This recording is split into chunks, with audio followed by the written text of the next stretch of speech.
এবার আমি যখন শুটিং করছিলাম এই কিছুদিন আগে, এই কয়েকদিন আগে আমাকে কিছু মানুষ এসে যখন বললো, তারা সিনেমার মানুষ, তারা যখন এসে বললো যে দিস ইজ দ্য ফিল্ম, যেটা গুলশান থেকে গুলিস্তান সবাই দেখছে। প্রথম কথাটা হচ্ছে গুলশান আর গুলিস্তান দুই জায়গায় তো সিনেমা হল নেই, গুলশানও সিনেমা হল নেই, গুলিস্তানও সিনেমা হল নেই। তো ভাই ব্যাপারটা ওই রকম না, মানে গুলশান গুলিস্তান মানে সব শ্রেণীর মানুষ, সেটা যেমন আপার ক্লাস যেটা বলছে তারা, গুলশান মিনস আপার ক্লাস বোঝাতে চেয়েছে, আর গুলিস্তান সাধারণ মানুষকে বোঝাতে চেয়েছে আমাদের মতো নর্মাল পিপল।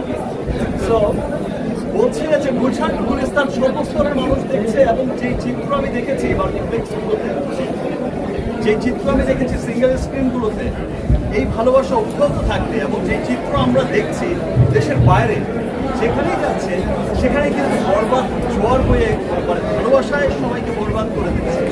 এই ভালোবাসা অব্যাহত থাকবে দেশ বিদেশের বাঙালিদের মধ্যে, বাংলাদেশিদের মধ্যে। ইনশাল্লাহ আমরা এই কয়েকদিন আমরা বলবো যে ভাই 1000 পর্যন্ত পৌঁছে গেছে ইনশাল্লাহ।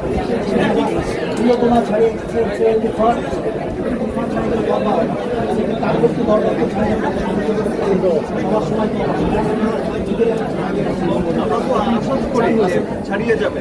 এবং এই যে বরবাদ প্রডিউসার ডিরেক্টর, এই টিম কিন্তু এখন এমন সিনেমা প্ল্যান করছে যে সিনেমার কাছে বরবাদকেও ছোট সিনেমা মনে হবে।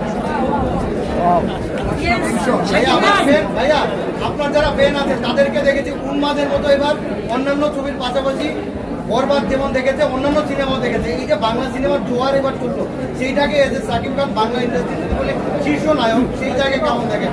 সিনেমার একটা ফ্লো ছিল এবার ঈদে। আমি কত নম্বর নায়ক আমি সেই বিচার কখনোই করি। আমার জীবনের শুরু থেকে আজ পর্যন্ত আমি কখনো নাম্বার নিয়ে চিন্তিত।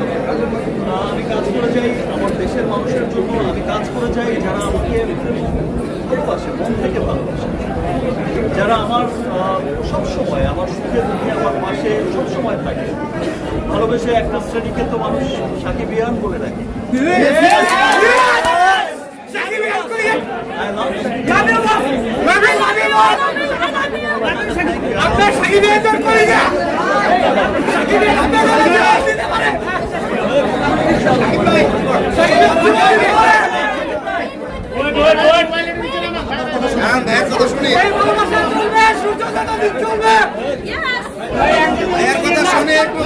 শুনে